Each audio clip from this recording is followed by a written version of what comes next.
Hello guys, তোমরা সবাই কেমন আছো? আশা করছি তোমরা ভালো আছো আর আমিও খুব ভালো আছি। তো আজকে আমি চলে এসেছি একটা নতুন ব্লগ নিয়ে।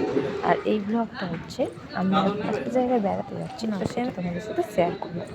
আর দেখতেই পাচ্ছ আমার ব্যাগ প্যাকেজিং শুরু হয়ে গেছে, ইনি প্যাকেজিং করে দিচ্ছে। তো এখন প্যাকেজিং হবে, তারপর এটা রাতে প্যাকেজিং হচ্ছিল, তারপর আমরা সকালে বেরোবো গাইস। তারপর আমরা বেরিয়ে পড়েছি যাওয়ার জন্য। তো দেখতে পাচ্ছ এটা এখন আমাদের পাড়ার রাস্তায় রয়েছে, এখান দিয়ে তারপর আমরা যাব, গিয়ে গাড়িতে উঠবো। গাড়িতে উঠে তারপরে আমরা গিয়ে পৌঁছাবো মাসির বাড়িতে।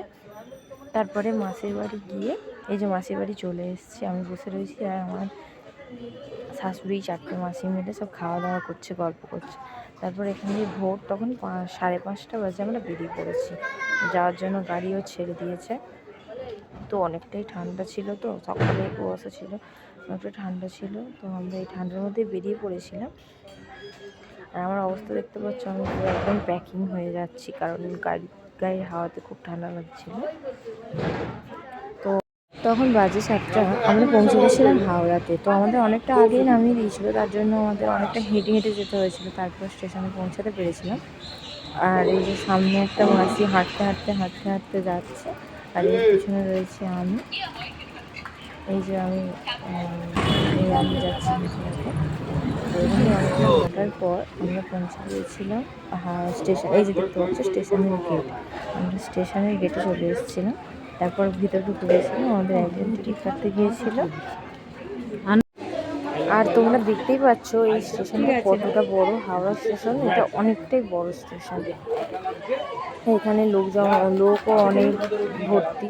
তো আমরা এখন এখান দিয়ে হাঁটতে হাঁটতে যাচ্ছি, তারপর এখান দিয়ে গিয়ে আমরা ট্রেনে উঠবো। ট্রেনের জন্য এখন আমরা অপেক্ষা করছি।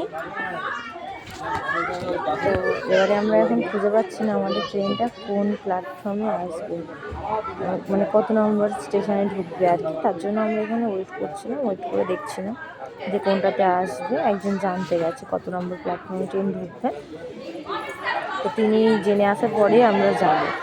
তো তারপর তিনি জেনে এসে আমরা ওখানে ট্রেনে উঠে গেছিলাম। আর এতটাই ভিড় ছিল, তো আমি তখন আর ভিডিও করতে পারিনি। তো তারপর একদম ডাইরেক্ট ট্রেনে উঠেই আমি ভিডিও করেছি। আর এখানটায় অনেকটাই চাপাচাপি হচ্ছিলো, এই যাও করে চেপে চেপে একজনের পাশে আমি সিট নিয়ে নিয়েছিলাম, নিয়ে বসে পড়েছিলাম। বসে বসে এই ভিডিও করতে করতে চলে গেছিলাম। আর ট্রেনে উঠতে উঠতে অনেকটাই তো লেট হয়ে গেছিলো, তখন 7টা 8টা মতো বেজে গেছিলো। তো তার জন্য ট্রেনে উঠে সবাই খাওয়া দাওয়া করছিলো একটু।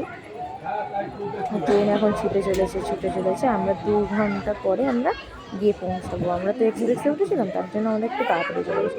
তো ফাইনালি আমরা এখন এসে গেছি গাইস নবদ্বীপ।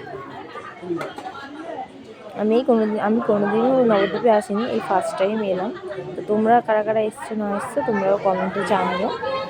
তো আমাদেরকেও একটু দেখিয়ে দিলাম। তারপর আমরা এখান দিয়ে রাস্তা ক্রস করে একটা টোটোতে উঠেছিলাম। টোটোতে করে আমরা একটা আশ্রমে যাব, সেখানে আমরা গিয়ে উঠবো, তারপর ওখান দিয়ে আমরা ঘুরতে বেরোবো। তো আমরা এখন টোটোতে বসে আছি, দেখতে পাচ্ছ টোটোতে বসে ভিডিও বানিয়ে নিয়েছি একটু। তো ফাইনালি আমরা এই যে সবাই নামছে টোটো থেকে, আমরা এখন চলে এসেছি এই আশ্রমে। এই যে আশ্রম, এই আশ্রমেই আমরা এখন থাকবো। আর গাইস এখানে এত বাঁদর রয়েছিল না, ওই যে গাছে অনেক অনেক ছোট্ট ছোট্ট বড় বড় সব বাঁদরগুলো ওই গাছে রয়েছিল। তার জন্য আমি একটু ওই গাছের দিকেও ভিডিও করে নিয়েছিলাম। তো আমরা এখন অনেকটা রাস্তা জার্নি করে এসেছি, তো তার জন্য একটু টায়ার্ড হয়ে পড়েছিলাম। আগে ঘরের ভিতরে যাই, গিয়ে একটু রেস্ট নিই, খাওয়া দাওয়া করি, তারপর যখন ঘুরতে বেরোবো তারপর আবার আমি ভিডিও করবো, তোমাদের সাথে শেয়ার করবো। এখনের মতো টাটা।